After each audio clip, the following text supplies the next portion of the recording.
കേരളത്തിൽ ജിഹാദിനെ കുറിച്ചൊക്കെ പറഞ്ഞാൽ ആർക്കെങ്കിലും ഇഷ്ടപ്പെടുമോ? എല്ലാവരും കൂടെ വന്ന് വലിച്ചു കീറി അങ്ങോട്ടിക്കും.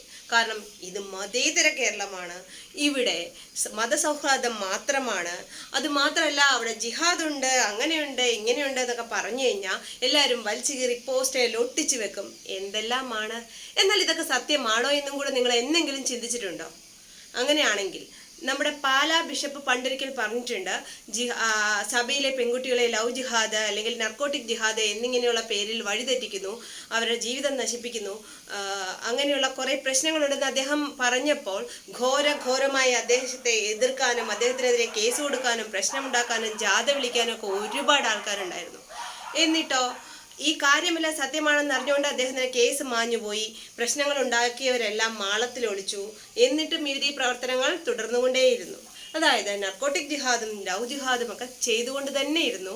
ഇവിടെയുള്ള പെൺകുട്ടികളെ നർക്കോട്ടിക് ജിഹാദിലൂടെ കെണിയിൽപ്പെടുത്തുന്നു, ലഹരി മാഫിയയിലേക്ക് അടിമപ്പെടുത്തുന്നു എന്നുള്ളതിന് ഏറ്റവും വലിയ തെളിവും ഉദാഹരണവും അതുപോലെ ഏറ്റവും ലേറ്റസ്റ്റ് തെളിവുമാണ് ഈ കാണുന്ന ദയനീയമായ വീഡിയോ.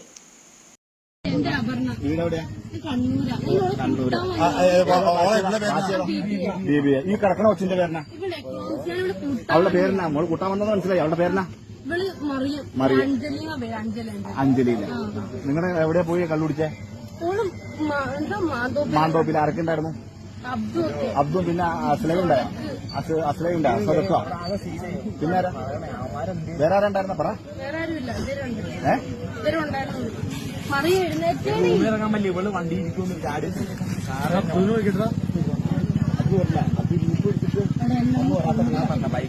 എങ്ങോട്ടാ കൊണ്ടുപോയേക്കണേ? ഇതിൽ കൊണ്ടുപോകാനാ? പിന്നെ പോലീസുകാർ മാർഗമുണ്ടോ?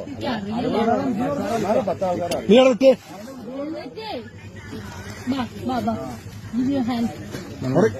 എനിക്ക് പോവില്ലാന്ന്. അവിടെ കിടക്കട്ടെ. ആയിക്കോട്ടെ. ആരും വരില്ല, നീ വിട്ടോ. ആര് വരാനാ?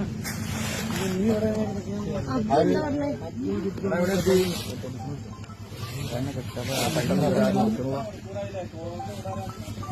അങ്ങനെ വിളിച്ചിട്ടില്ല. വിളിച്ച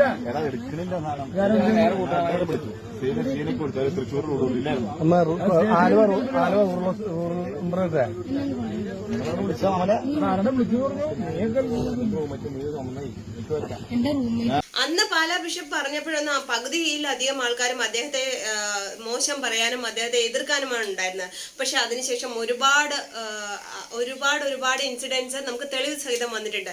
ഡോക്ടർ വന്ദനാദാസിനെ കൊന്ന ഒരാൾ ഈ പറയുന്ന ലഹരി മരുന്നിന് അടിമയായിരുന്നു. അതുപോലെ തന്നെ അതെന്റെ ഓർമ്മയിലുള്ള ഒരു ഇൻസിഡന്റ് ഞാൻ പറഞ്ഞു എന്ന് മാത്രം.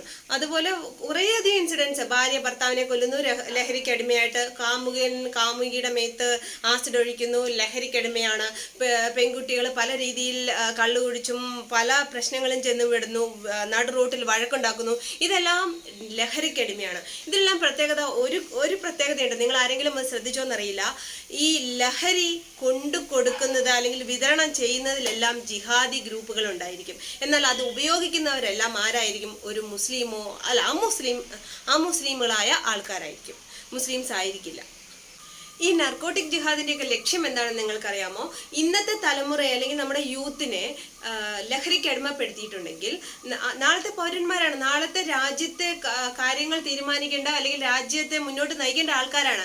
അവരെ നശിപ്പിച്ച് അവരെ ലഹരിക്കടിമയാക്കിയാൽ നാളത്തെ നമ്മുടെ രാജ്യ വളർച്ച എങ്ങോട്ടായിരിക്കാം? നാളത്തെ താലിബാനാക്കി അവർക്ക് സുന്ദരമായി താലിബാനാക്കി എടുക്കാം അല്ലെ? അങ്ങനെ നമ്മുടെ രാജ്യത്തെ കൈപ്പിടിയിൽ ഒതുക്കാം എന്ന വ്യാമോഹവുമായിട്ടാണ് ഈ നർക്കോട്ടിക് ജിഹാദുമായിട്ട് ഇറങ്ങിയിരിക്കുന്നത് അല്ലെങ്കിൽ ലവ് ജിഹാദുമായിട്ട് ഇറങ്ങിയിരിക്കുന്നത്. അങ്ങനെ നശിക്കാനായിട്ട് നമ്മുടെ രാജ്യത്തെ ഒരു യുവജനങ്ങളെയും നമ്മൾ വിട്ടുകൊടുത്തുകൂടാ. നമുക്ക് അവർ ബോധവൽക്കരണം നടത്തിയേ മതിയാവൂ, അവരെ മനസ്സിലാക്കിയേ മതിയാവൂ. ഈ പ്രശ്നങ്ങളെല്ലാം ഈ നാട്ടിൽ നടക്കുന്നതിനിടയിലും, അതായത് ലഹരി പ്രശ്നങ്ങളും ലഹരി ഉപയോഗിച്ചുകൊണ്ടുള്ള പ്രശ്നങ്ങളും അതുപോലെ നർക്കോട്ടിക് ജിഹാദ് എല്ലാം നടക്കുന്നതിനിടയിലും 2500 കിലോയിൽ കൂടുതൽ മയക്കുമരുന്ന് പാകിസ്ഥാനിൽ നിന്ന് നമ്മുടെ നാട്ടിലേക്ക് കയറ്റിക്കൊണ്ടുവന്നിരിക്കുന്നു. അത് പിടിക്കപ്പെട്ടു. പക്ഷേ നമ്മൾ ആലോചിക്കേണ്ട കാര്യം, ഇത് ആദ്യമായിട്ടല്ല അവരത് കൊണ്ടുവരുന്നത്. അവർ നൂറുകണക്കിന് പ്രാവശ്യം ഇങ്ങോട്ട് ഇത്രയും കിലോ മയക്കുമരുന്നുകൾ കടത്തിക്കൊണ്ട് വന്നപ്പോൾ അതിൽ ഒരു പ്രാവശ്യം പിടിക്കപ്പെട്ടു എന്നേ ഉള്ളൂ. അതുപോലും നമ്മളെ മാധ്യമങ്ങൾ അറിയിച്ചിട്ടില്ല. എത്ര മാധ്യമങ്ങളിൽ അത് വാർത്തയായി വന്നു? അപ്പോൾ ഈ കൊണ്ടുവന്ന ഈ 2500 അല്ലെങ്കിൽ 3000 കിലോയോളം മയക്കുമരുന്നുകൾ പല പ്രാവശ്യം ഇവിടെ കൊണ്ടുവന്നിട്ടുണ്ടെന്നും ആ മയക്കുമരുന്നുകളെല്ലാം നമ്മുടെ യുവജനങ്ങളിലിടയിൽ വിതരണം ചെയ്യപ്പെട്ടിട്ടുണ്ട് എന്നുള്ളതും സത്യമാണ്.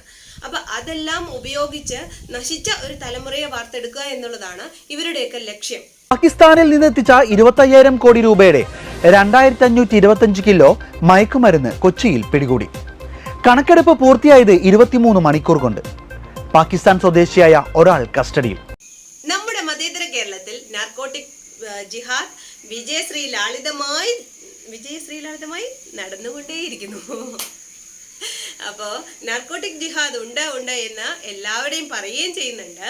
എന്നാൽ അതിനൊരു അവസാനവുമില്ല. കാരണം ഓരോ ദിവസവും നമ്മൾ പത്രത്തിലും ന്യൂസിലും എല്ലാം കാണുന്നുണ്ട് എല്ലാവരും കെണിയിൽപ്പെട്ട് കിടക്കുന്ന ഒരവസ്ഥ. അതായത് കള്ളു കുടിച്ചും മയക്കുമരുന്നടിച്ചും റോഡിൽ വീഴുന്ന പെൺകുട്ടികളും ആൺകുട്ടികളും, അതുപോലെ ലഹരിക്കടിമയായി മറ്റുള്ളവരെ ഉപദ്രവിക്കുക, ഭാര്യയെ കൊല്ലുക, ഡോക്ടറെ കൊല്ലുക, മക്കളെ കൊല്ലുക എന്നിങ്ങനെ കേസുകൾ മാത്രമുള്ള ഒരു അവസ്ഥയിലേക്കാണ് ഇപ്പൊ കേരളം മുന്നോട്ട് പോയിക്കൊണ്ടിരിക്കുന്നത്.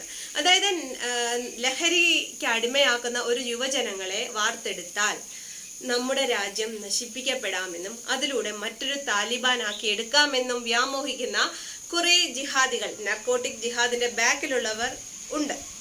അപ്പൊ അവർ തന്നെയാണ് ഇതിന്റെ എല്ലാം പുറകിൽ എന്ന് ഉറപ്പാണ്. നമ്മുടെ നാട്ടിൽ പെൺകുട്ടികളെ നാർക്കോട്ടിക് ജിഹാദിൽ കെണിയിൽപ്പെടുത്തുന്നു എന്നുള്ളതിൻ്റെ ഏറ്റവും വലിയ ലേറ്റസ്റ്റ് ആയിട്ടുള്ള തെളിവാണിത്.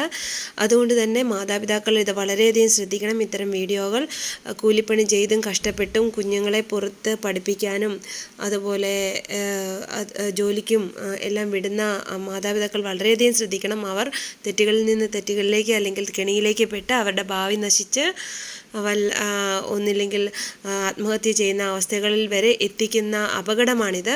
വളരെയധികം ശ്രദ്ധിക്കുക. അവരുടെ നല്ല ഭാവിക്കായി അവരെ ബോധവൽക്കരണം നൽകുക. ഇതൊക്കെയാണ് നമുക്ക് ചെയ്യാൻ കഴിയുന്ന കാര്യങ്ങൾ.